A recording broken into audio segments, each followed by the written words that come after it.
Have you ever promised yourself, okay, tomorrow I start the diet, or tonight at 8 p.m. I'll finish that work, but when the time comes, you say, 5 more minutes. The cycle just kept repeating, and before you knew it, it's been a week and nothing is finished. Today, we're going to dissect exactly why our brains love to procrastinate. I'll share the real science behind it and specific strategies to build momentum that you can use immediately. And make sure you stick around until the end, because the final point will completely change how you view your own self-confidence. Before we dive in, hit that subscribe button right now so you don't miss out on tips like this every time I upload a new video. All right, let's get into it. First off, I need you to know one thing. You are not lazy. A study from the University of Calgary showed that 80 to 90% of people, whether students or working professionals, admit to procrastinating consistently. This is a global problem. Procrastination is actually closely linked to impulsivity, that desire for instant gratification. And a recent 2023 study confirmed that the more we procrastinate, the lower our self-esteem drops. So stop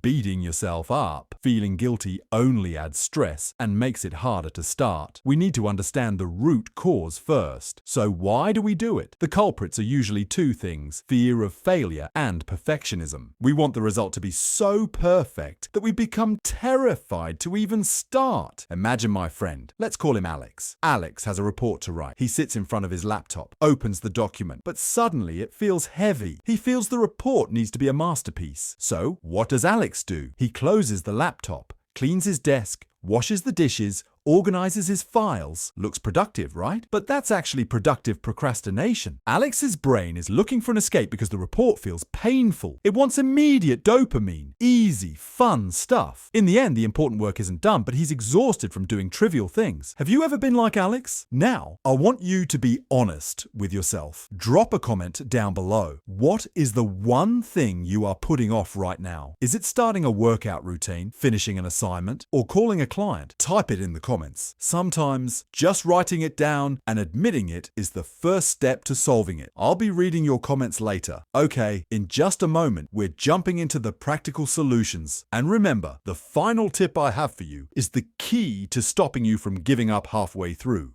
So, how do we fix this? Research from Stanford tells us that procrastination isn't a time management problem. It's an emotion management problem. We delay things to avoid feeling bored or anxious. The easiest way to trick your brain back into gear is using the 2-minute rule. If a task takes less than 2 minutes to complete, do not write it on a to-do list. Do it immediately. For example, wash that one dish in the sink, reply to that short text, or send that one email. When you do these tiny tasks, you feel a win. That win releases healthy dopamine, giving you the energy to tackle bigger work. But what about huge tasks, like writing a thesis or a business plan? The main issue here is overwhelm. Your brain freezes because there's too much to process. The solution: break it down into micro tasks. Never write finished thesis on your schedule. Your brain will jam. Change it to something ridiculously small. For example, step 1, open laptop. Step 2, open file. Step 3, write one headline. Pair this with the Pomodoro timer. Set a timer for 25 minutes of focus, then take a 5-minute break. You just need to convince yourself, I only need to do this for 25 minutes. Then I can check my phone. Usually, once you get past the first 5 minutes,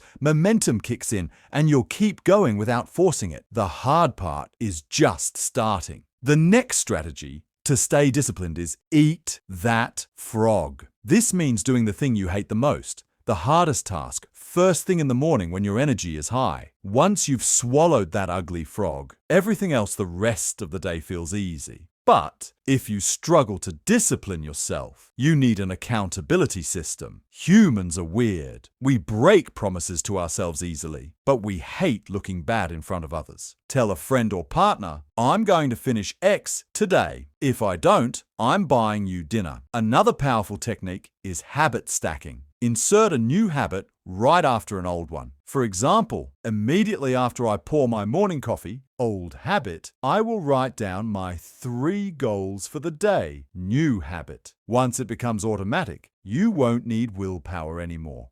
In conclusion, my friends, procrastination is a silent killer. Remember that final point I mentioned? Here it is. Procrastination actually erodes your self-trust. Every time you say, "I'll do it later," and you don't, you are teaching your brain that I am a liar. I cannot be trusted. Over time, you lose confidence in yourself. So, start today, not because you want to be a productivity robot, but because you want to rebuild that trust in yourself. Use the 2-minute rule, break work into micro tasks, and celebrate every small win. Progress is always more important than perfection. If you found this video helpful, please hit that like and subscribe button right now. Share this video with that friend who always says, "I'm on the way," but is actually just waking up. See you in the next video.